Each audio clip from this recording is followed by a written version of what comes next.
Welcome to today's lecture on the fascinating topic of skin cancer. In this lecture, we will explore various aspects of skin cancer, including the role of ultraviolet radiation in causing skin damage, the relationship between melanocyte and skin cancer, the risk factors associated with dysplastic nevi, the impact of tumor-infiltrating lymphocytes in melanoma, targeted therapy for melanoma with BRAF V600E mutation, and much more. Skin cancer is a complex and multifaceted disease that requires an in-depth understanding of histology and molecular biology. So let's dive right into our first topic, ultraviolet radiation and skin damage. UV radiation, specifically UVA and UVB, causes DNA damage and mutations in critical genes involved in cell cycle regulation and DNA repair. It also triggers the production of reactive oxygen species, leading to oxidative stress and further DNA damage. UVB affects the epidermis, causing sunburn, while UVA penetrates deeper and contributes to long-term effects. Both types promote skin cancer development by inducing DNA mutations in melanocyte. Melanocyte produce melanin, which acts as a natural sunscreen. Excessive UV exposure overwhelms melanocyte, leading to DNA damage and skin cancer. Understanding this relationship is key for prevention and treatment. Melanocyte are specialized cells that produce melanin to protect the skin from UV radiation. Genetic mutations in melanocyte can cause uncontrolled proliferation, leading to skin cancer, including melanoma. Understanding the connection between melanoma and benign nevi is important for diagnosis and treatment. Nevi, more commonly known as moles, are benign proliferation of melanocyte and are often harmless. However, a proportion of melanomas arise from pre-existing nevi. Therefore, understanding the relationship between nevi and melanoma is of paramount importance for early detection and effective management of melanoma. While the majority of nevi do not transform into melanoma, certain types, such as dysplastic nevi, have a higher risk of becoming malignant. Dysplastic nevi are characterized by morphological irregularities and architectural disorganization. Histologically, these nevi exhibit cellular atypia and an increased number of melanocyte. Individuals with dysplastic nevi have an approximately tenfold increased risk of developing melanoma compared to those without. Thus, careful monitoring and regular dermatologic surveillance are crucial for the early detection of melanoma in individuals with dysplastic nevi.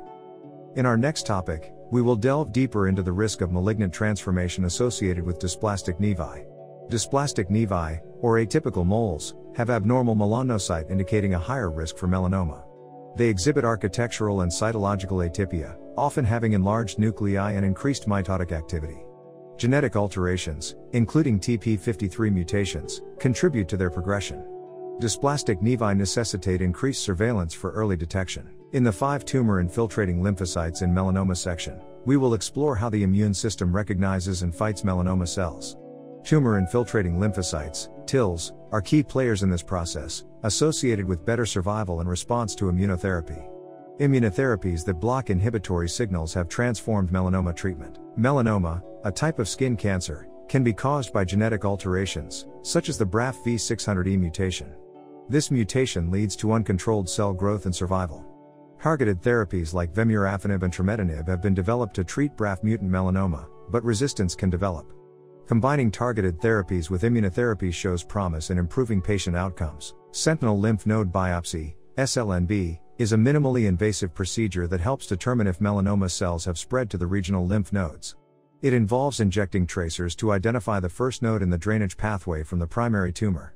SLNB provides valuable staging information and aids in treatment planning. In the section on metastasis in melanoma, we learn that melanoma spreads through the lymphatic system to the regional lymph nodes and then to distant organs such as the lungs, liver, brain, bone, and skin.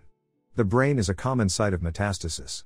Treatment options for metastatic melanoma include immunotherapies, targeted therapies, and chemotherapy. In the field of advanced melanoma treatment, immunotherapy has revolutionized patient outcomes.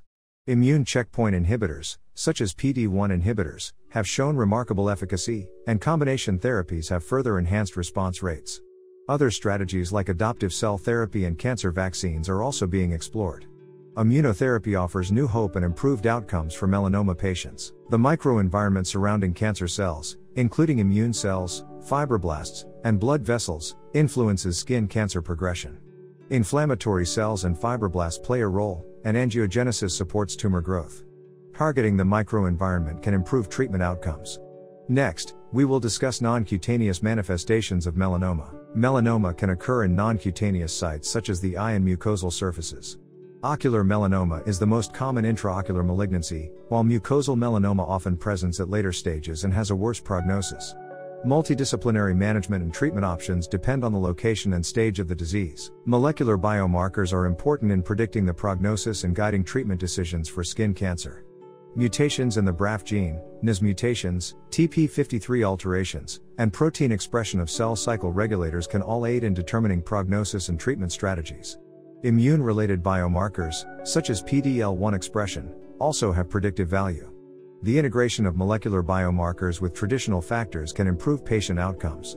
Ongoing research is focused on identifying and validating new biomarkers for better treatment decisions and prognosis in skin cancer. Invasive techniques like dermoscopy and confocal microscopy have enhanced diagnostic accuracy, leading to earlier detection and improved patient outcomes.